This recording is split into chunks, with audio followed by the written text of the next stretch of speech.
I think you're going to take a breather at this point, but after that, what happens? There were provisions of Senate Bill 5 that were popular with voters. You're going to try again? Well, I mean, it's too early to say exactly what you're going to do on something like this. I don't think this is a time to make a lot of decisions. Look, I felt strongly these were tools that local governments could use to their benefit so they could have an environment of a better environment for job creation.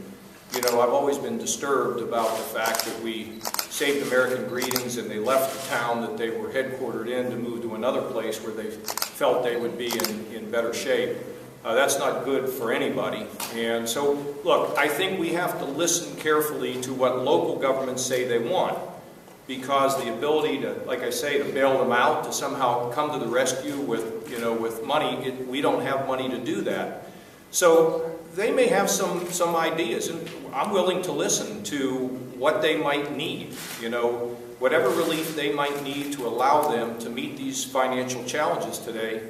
I'm willing to do, and we'll just have to see what they have to say and take our time, actually. I mean, when I say it's a time to pause, it is right now on this issue, and the people have spoken clearly. You don't ignore the public. You know, look, and I also have an obligation to lead. I've been leading since the day I took this office, and, you know, I'll continue to do that, but part of leading is listening to what, and hearing what people have to say to you. Governor, do you see tonight's results having any implications or signal any trends for 2012 as we head into the next election year? Oh, you know, I don't think about those kinds of things. Griff, what I think about in this state every day is, did we get another CEO to make a commitment? Did we get another entrepreneur established? And look, we continue to have a very difficult situation in the state. But if you don't recognize the fact that we have had a hand directly in being able to save directly or to help create over 41,000 jobs. And when you think about that, 41,000 families, assume 3 people in a family, you could more than fill Ohio Stadium with people who have been helped. But there's so many more stadiums that need to be filled with people who are out of work. So every day I wake up, whether it's education, whether it's this issue to try to provide tools to local communities, it doesn't matter what it is. Everything we are doing is designed to get us to one place, to restore people to jobs in this state and to restore hope. And I think it is important for Ohioans to know that we've made some progress. But we have an awful long way to go before we sleep. Question for any of you guys. Now that issue 2 has been defeated, you also have another bill that was passed by your house and signed by the governor that is facing a referendum, and then Matt's may well indeed face referendum. The question is, what does that say about how you are governing since you all came into power as a party, you know, in January, and just the state of politics and governing in general in Ohio? I don't know that it says much of anything about it.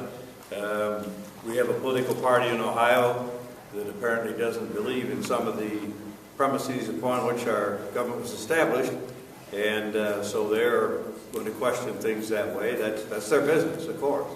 They have the right to do that. I think at one point, sooner or later, the public will become unhappy with that. And for good reason. After all, we hold extensive hearings here in the legislative process. We take testimony on important questions, and frankly, we draw conclusions from them. And I think quite often those who look in a very short way kind of end up like California, if that's something that's desirable. Let me say this. Look, we have had some significant accomplishments on a bipartisan basis, and you all know that I'm very interested in trying to do things often as we can with members of the other party. You know, we engaged the battle against prescription drugs, and I think received almost unanimous vote, if not unanimous vote, in the House and the Senate. We moved faster on fighting this battle of prescription drug abuse than I think any other state. I've read some stories here lately about Florida. But we were in the front lines on that, and that was a Republican and Democrat initiative. Let me also tell you, point out to you, that we had a situation for many, many years where members of the Democratic Party wanted to do sentencing reform. And because of the efforts of Representative Slaby, the hard work of House and Senate members on both sides of the aisle, we were able to get a very significant bipartisan vote on sentencing reform. And we are going to convene a meeting on what's called collateral sanctions, where we're now going to begin to think about what we do for a range of felonies, where we hope that people can begin to get their lives back. I'll give you a perfect example is, if you're a felon, I'm told that you can't get a certificate to drive a truck. I mean, we're going to have, Gary Moore is going to convene a meeting. I've already talked to Representative Budish, and I've talked to Leader Cafaro about, helping them participate in this. Jobs Ohio is another area where we were able to get some bipartisan support over in the Ohio Senate. And I think we're developing a pretty good consensus right now on the need to be very careful, precise, environmentally sensitive on the issue of fracking, the development of gas in the eastern part of the state. I think there is a developed bipartisan consensus on that, we can work together. It's for the good of the state. Look, I've been in this business a long time, and there are going to be times when parties just disagree. They're going to disagree on budgets sometimes. They're going to disagree on different issues. Redistricting, are you kidding? They've been fighting about that since Joe was a kid. The point of the matter, though, is that we need to do things as much as we can together, and we've got some examples of where it's worked. And I think that's been very good. You have your disagreements in this business. One thing you don't want to do is make them personal and see if you can move forward. And I think there's positive things to come. I traveled in the eastern part of the state with members of the Democrat, the Senate, and the House, and I like it. It's good, it's positive, and we'll build on that. Governor, given the size and the margin of the defeat today, was issue 2, was it in Senate Bill 5, was it an overreach, or were there some things that you wish you could maybe go back to maybe make it more palatable for people in Ohio? Reggie, in a way, it's like asking an athlete, well, should you have not taken this shot, or should you have not, look, we did this collaboratively. I'm a leader. I think it was important to offer local governments tools. We have a provision in the law right now that gives even incentives for local governments to share services. They adopted that. For whatever reason here, that's why I'm going to spend some time and think about this. The voters thought these tools were too much. A lot of local governments didn't want them.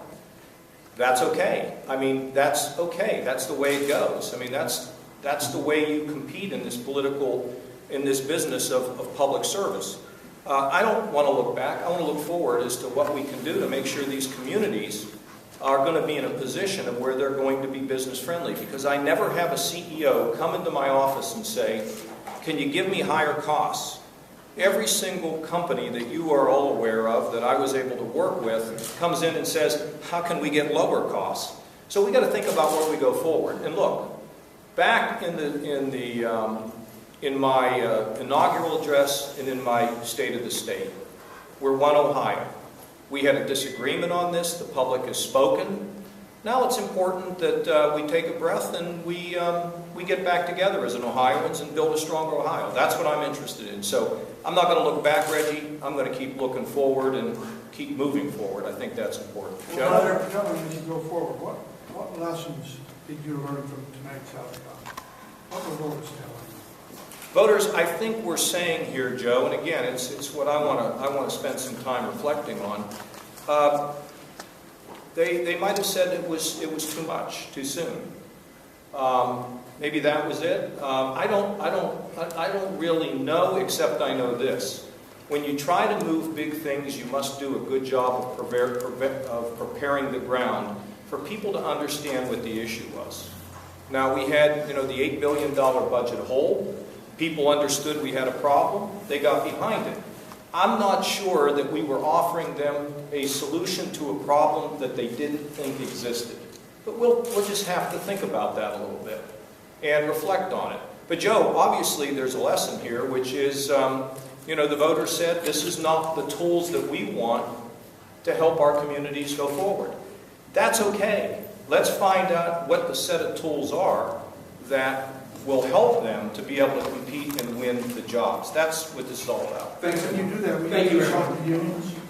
Sure, I'm willing to listen to anybody. Anybody wants to give me an opinion on what they would like to see. And I've already talked to, the operating engineers, for example. I've talked to them. But I'm open to talking to people. This is not about me having to have it my way. We do this together. But you have to have a leader, too. So thank you all very much. Thank you.